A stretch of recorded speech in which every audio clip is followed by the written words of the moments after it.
அஸ்ஸலாமு அலைக்கும் வரஹ்மத்துல்லாஹி வபரகாத்துஹு. இஸ்லாத்தின் அடிப்படையில் அந்த குரான் படித்த அந்த கருத்தின் அடிப்படையில் இஸ்லாம் ஏற்றுக்கிட்டு இஸ்லாம் வந்தாச்சு. வந்த பிறகு பெற்றோர்கள்கிட்ட இந்த இஸ்லாத்துடைய மார்க்கத்தை பற்றி எடுத்து சொல்லவே முடியலை. அவங்கக்கிட்ட நம்ம என்ன தான் சொன்னாலும் அவங்க ஏதாவது ஒரு வகையில் அவங்க நலிவு போயிடுறாங்க. நம்ம நபிகள் நாயகம் ஸல்லல்லாஹு அலைஹி வஸல்லம் இந்த மாதிரி மக்களுக்கு எப்படி இஸ்லாத்தை எடுத்து சொன்னாங்க, அதன் அடிப்படையில் எங்களுக்கு சில கருத்துக்களை சொல்லுங்கள். ஏன்னா எண்ணற்ற மக்கள் இருக்காங்க. இது ஆண்பாலுக்கும் பெண்பாலுக்கும் பொருந்தும். நான் கேட்குற கேள்வி, ஏன்னா நான் ஆண்ன்ற முறையில் வந்தாலும் பெண்ணின்ற முறையில் வந்தவங்களுக்கும் இதே கேள்விகள் நிறைய இருக்குது. பெற்றோர்கிட்ட நம்ம சொல்லும்போது அவங்க ஏற்றுக்கொள்கிற தத்துவத்தில் இல்லை. அப்போ அவங்களுக்கு நம்ம எப்படி இதை எடுத்து சொல்லலாம்? நிறைய மக்கள் நம்ம இஸ்லாத்துக்கு வந்த பிறகு தீவிரவாதினியே நேரடியாக சொல்லியிருக்காங்க. அவங்களையும் நம்ம சமாளிச்சுக்கிட்டு அவங்களுக்குள்ள பதிலை கொடுத்துட்டு தான் இருக்கோம். இவர்களுக்கு நம்ம எப்படி சொல்கிறது? சகோதரர் அவங்க என்ன கேட்குறாங்கன்னா, இஸ்லாத்தை படித்து புரிஞ்சு இஸ்லாத்தை நான் ஏற்றுக்கொண்டேன், இப்போ முஸ்லீமாக என்னுடைய வாழ்க்கையை தொடர்ந்துக்கிட்டு இருக்கிறேன். முஸ்லீமானதற்கு பிறகு தீவிரவாதி பயங்கரவாதின்னு பல விமர்சனங்கள் சொல்லப்பட்டாலும் அதெல்லாம் பொய், இஸ்லாம் தீவிரவாதத்தை ஆதரிக்கலை என்று அவர்களுக்கு பதில் சொல்வதோடு சேர்த்து இஸ்லாத்தை ஏற்காத பெற்றோர்களுக்கு இஸ்லாம் பற்றி நான் எடுத்து சொல்லிக்கிட்டு இருக்கிறேன். எவ்வளவு சொன்னாலும் அவங்க அந்த உண்மையை புரிந்து கொள்வதாக இல்லை. அப்போ இது போன்றவர்களுக்கு நாம் எப்படி அவங்களுக்கு எடுத்து சொல்கிறது? ரசூலுல்லாஹ் எப்படி சொன்னாங்க?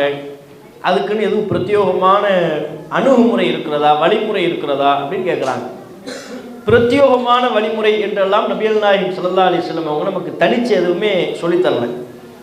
இஸ்லாத்தை பிற மக்கள் மத்தியில் எடுத்துரைப்பதை பற்றி அல்லாஹ் சொல்லும் பொழுது, உதுஉ இலா சபீலி ரப்பிக்க பில் ஹிக்மா வல் மௌஇதத்தில் ஹஸனா, நபியே உம்முடைய இறைவனை நோக்கி மக்களை நீங்கள் அழைப்பீராக. இஸ்லாத்தை நோக்கி மக்களை அழைங்க. எப்படி அழைக்கணும்? அல் ஹிக்மத் என்கிற ஞானத்துடன் மக்களை நீங்கள் அழைப்பீராக. ஒல் மௌஇதத்தில் ஹஸனா, அழகிய அறிவுரைகளை சொல்லி உபதேசங்களை சொல்லி அவர்களை அழைப்பீராக என்று அல்லாஹ் ரப்புல் ஆலமீன் சொல்கிறார்.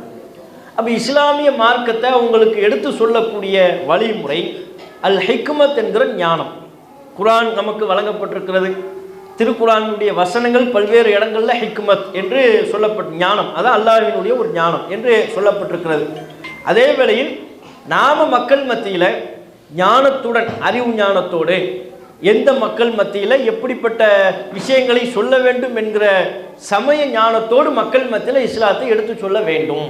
அதுதான் இஸ்லாத்தை யாராக இருந்தாலும், பெற்றோராக இருந்தாலும், சொந்த பந்தங்களாக இருந்தாலும், பொதுமக்களாக இருந்தாலும் இஸ்லாத்தை எடுத்து சொல்வதற்கென்று உள்ள வழிமுறை அணுகுமுறையாக அல்லாஹ் சொல்வது என்ன? ஹிக்மத், ஞானம் இருக்கணும்.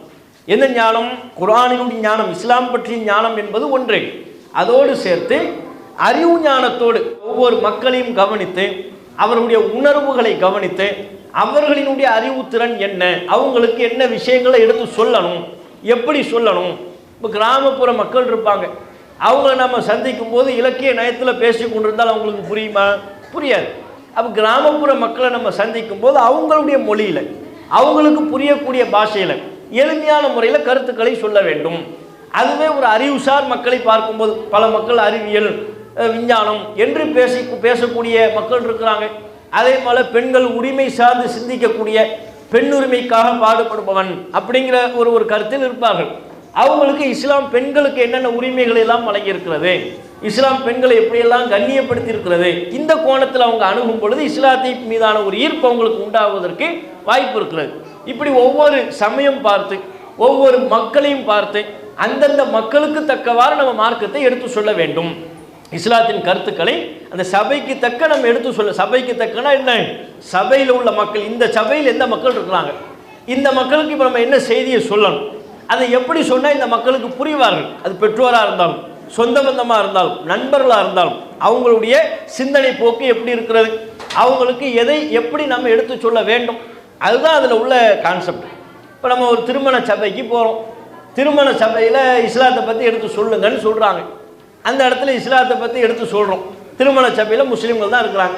அப்போ அந்த சபை அறிந்து, சபையில் உள்ள மக்கள் அறிந்து, இந்த மக்களுக்கு இந்த நேரத்தில் எந்த செய்திகளை சொன்னால் போகும், எது குறித்து மக்கள் மத்தியில் விளக்கினால் தெளிவாக இருக்கும் அப்படிங்கிறத புரிஞ்சு சொல்கிறதா ஹிக்மத்.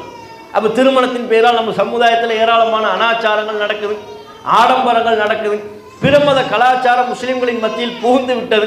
இவையெல்லாம் கூடாது, இதெல்லாம் இஸ்லாத்தில் இருக்கக்கூடாது என்று அதை நம்ம பயன்படுத்தி சொல்லலாம். இல்லை நான் எனக்கு தோன்றதை பிரச்சாரம் பண்ணுவேன், இஸ்லாத்தில் எதுவாக இருந்தாலும் உடச்சி சொல்லுவேன்னு சொல்லிட்டு திருமண சபையில் போய் தலாக்கினுடைய சட்டங்கள் குறித்து பேசினா நல்லா இருக்குமா? அதுவும் இஸ்லாத்தில் உள்ளது தானே. விவாகரத்தின் சட்டங்கள் இஸ்லாத்தில் உள்ளது தான், குரானில் உள்ளது தான். குலாவின் சட்டங்கள் குரானில் உள்ளது தான். அது திருமண சபையில் போய் பேசினா கரெக்டாக இருக்குமா? அந்த மக்கள் அதை ஏற்றுக்கொள்ளக்கூடிய விதமாக, அந்த இஸ்லாத்தின் பால் அவங்களுடைய கவனத்தை ஈர்க்கக்கூடிய விதமாக இருக்குமா? வெறுக்க ஆரம்பிச்சிருவாங்க. என்ன இது திருமண சபையில் வந்துக்கிட்டு தலாக்கினுடைய சட்டங்கள் அவர் பேசுகிறார். இப்போ தான் தம்பதியர்கள் இணைஞ்சிருக்கிறாங்க, நான் அவர்களுக்கு முதல் கட்டமாக துவாவை ஓதி விடுகிறேன், பாரக்கல்லாஹு லக்க வ பாரக் அலைக்கன்னு துவா ஓதிவிட்டேன். இப்போது மிக முக்கியமான ஒரு விஷயத்தை, ஒரு இஸ்லாமியினுடைய ஒரு சட்டத்தை பற்றி நான் விளக்கப் போகிறேன். பிற்காலத்தில் இந்த தம்பதியர்களுக்கு தேவைப்படும். அது என்னப்பா சட்டம்? விவாகரத்து சட்டம். கணவன் மனைவி விவாகரத்து செய்தால் இதாவுடைய காலம் என்ன, எல்லாத்தையும் அங்கே உட்காந்து பேசிக்கிட்டு தான் சரி வருமா? அப்போ அந்த சமயம் பார்த்து, அந்த சபை பார்த்து, அந்த சபையில் உள்ள மக்கள் அவர்களுடைய உணர்வுகளை புரிந்து அதை எடுத்து சொல்லணும். இப்போ பெற்றோராக இருக்கிறாங்க, அவங்களுக்கு எதெல்லாம் இயல்பில் ஈர்க்கக்கூடிய கருத்துக்களாக இருக்குன்னு பார்க்கணும். அந்த அவர்கள் இயல்பாகவே ஈர்க்கக்கூடிய கருத்துக்கள் தொடர்பாக இஸ்லாத்தில் என்ன சொல்லப்பட்டிருக்கிறது, குர்ஆனில் என்ன சொல்லப்பட்டிருக்கிறது, ஹதீஸில் என்ன சொல்லப்படும். ஆரம்பத்தில் சொன்னோம்ல, சில பேருக்கு பெண்ணுரிமை சார்ந்து உள்ள விஷயங்கள் பிடிக்கும், சில பேருக்கு ஆரோக்கியம் சார்ந்த விஷயங்கள் ரொம்ப பிடித்தமானதாக இருக்கும். அப்போ யாருக்கு என்ன விஷயங்கள் அதிக அளவில் பிடிக்கக்கூடியவையாக இருக்கிறதோ, சில பேருக்கு சுயமரியாதை அப்படின்னு சொல்லுவாங்க. அப்போ சுயமரியாதைன்னு அதிகமாக அது பற்றி சிந்திக்கக்கூடிய மக்கள்கிட்ட சுயமரியாதை குறித்து இஸ்லாம் என்னெல்லாம் சொல்லியிருக்கு தெரியுமா? இஸ்லாம் எப்பேற்பட்ட ஒரு சுயமரியாதை மார்க்கம் தெரியுமா? ஒவ்வொரு தனி மனிதனுடைய சுயமரியாதையும் இஸ்லாம் அவ்வளோ பேணி பாதுகாக்கிறது. அதையெல்லாம் சொல்லும் பொழுது இஸ்லாத்தின்பால் ஒரு ஈர்ப்பு வரும். ரசூலுல்லாஹ் எப்படிப்பட்ட ஒரு சுயமரியாதைக்காரர், எந்த ஒரு கட்டத்திலையும் எந்த ஒரு தருணத்திலையும் நபிகள் நாயகம் தம்முடைய சுயமரியாதை இழந்ததே கிடையாது. இப்படி சொல்லும் பொழுது அதுக்குரிய வரலாற்று நிகழ்வுகளை சொல்லும் பொழுது அவங்க நபிகள் நாயகத்தின் வாழ்க்கை வரலாற்றை படிக்க ஆரம்பிப்பாங்க, குர்ஆனை படிக்க ஆரம்பிப்பாங்க, புரட்ட ஆரம்பிப்பாங்க. அப்போ இது மாதிரி மக்களினுடைய சூழ்நிலை அறிந்து சொல்லணுங்கிறது ஒன்று. இரண்டாவது, பிரச்சாரத்தை பொறுத்தவரையிலே சொல்லிக்கிட்டே இருக்கிறது, அவ்வளவுதான். அதுதான் அணுகுமுறை. ரசூலுல்லாஹ்வுடைய வாழ்க்கையை நீங்கள் பார்த்தீங்கன்னா, யார்கிட்ட எப்படி தாவா செய்ய வேண்டும் என்பதை கற்றுத்தருவதை விட பிற மக்கள் மத்தியில் பிரச்சாரம் என்பது சொல்லிக்கொண்டே இருக்க வேண்டும். மவுத்து வரையிலே திரும்ப திரும்ப சலிப்பை இல்லாமல் சொல்லணுங்கிறது தான் ரசூலுல்லாஹ்வுடைய வாழ்க்கையை நம்ம கற்றுத்தருகிற மிக முக்கியமான பாடம். யார்கிட்டையுமே போய் தாவா பண்ணுறதுக்கு ரசூலுல்லாஹ் தயங்கியதே கிடையாது. ரசூல் ஸல்லல்லாஹு அலைஹி வஸல்லம் அவர்கள் தம்முடைய குடும்ப சொந்த பந்த உறுப்பினர்களாக இருந்தாலும், ஊர் மக்களாக இருந்தாலும், திரும்ப திரும்ப எத்தனை முறை புறக்கணிக்கப்பட்டாலும், எத்தனை முறை திருப்பி அனுப்பி வைக்கப்பட்டாலும், எத்தனை முறை நிராகரிக்கப்பட்டாலும் ஒருபோதும் நபிகள் நாயகம் நிராசை அடைந்தது கிடையாது. திரும்ப திரும்ப சொன்னாங்க, சலிப்பே இல்லாமல் சொன்னாங்க. பாருங்க, தமிழகத்தில் யூத இளைஞர் வேலை பார்த்துக்கிட்டு இருந்தார். அவர் யூதர், அடிப்படையில் அவர் யூதர், அவரும் அவருடைய குடும்பத்தாரும் யூதர். ஆனால் நபியிடத்தில் வேலை பார்க்குறாங்க. உடம்பு முடியலை, ஆரம்பத்துலேருந்து அவங்களுக்கு இஸ்லாத்தை பற்றி சொல்லிக்கிட்டு தான் இருக்கிறாங்க. உடல்நிலை சரியில்லாமல் வீட்டில் அவர் நோய்வாய்ப்பட்டு படுக்கையாக இருக்கின்ற பொழுது அவரை விசாரிப்பதற்காக வேண்டி நபிகள் நாயகம் போகிறாங்க. அந்த இடத்துல விசாரித்து விட்டு, நலம் விசாரித்து விட்டு, அப்போதும் அந்த யூத இளைஞருக்கு இஸ்லாத்தை பற்றி சொல்கிறாங்க. நம்ம கூட வேலை பார்க்குற ஆள், நம்மக்கிட்ட வேலை பார்க்குறாரு, நல்ல ஒரு இளைஞர், இஸ்லாத்தை ஏற்றுக்கிட்டால் நல்லா இருக்குமே, அதனால் திரும்ப திரும்ப சொல்லணும்னு படுக்கையில் இருக்கும்போது கூட இஸ்லாத்தை பற்றி எடுத்து சொல்கிறாங்க. அப்போ இப்படி திரும்ப திரும்ப சொல்ல வேண்டும் என்பது தான் நபிகள் நாயகம் ஸல்லல்லாஹு அலைஹி வஸல்லம் அவங்க நமக்கு சொல்லித் தருகிற அணுகுமுறை. தாயிஃப்ல பிரச்சாரம் பண்ணாங்க, எந்த மக்களும் ஏற்கலை, அடித்து விரட்டப்பட்டாங்க, சிறுவர்களால் அடித்து விரட்டப்பட்டாங்க, கற்களை எரிந்து ரசூலுல்லாஹ் துரத்தப்பட்டாங்க. தனி ஒரு நபராக தான் போனாங்க, கூட்டமெல்லாம் போகலை, பல பேரை துணைக்கு படை பலமாக அழைத்து கொண்டு செல்லலை. தனி ஒரு நபராக தாயிஃப் நகரத்துக்கு இஸ்லாத்தை எடுத்து சொல்ல வேண்டும் என்பதற்காக வேண்டி சென்றார்கள்.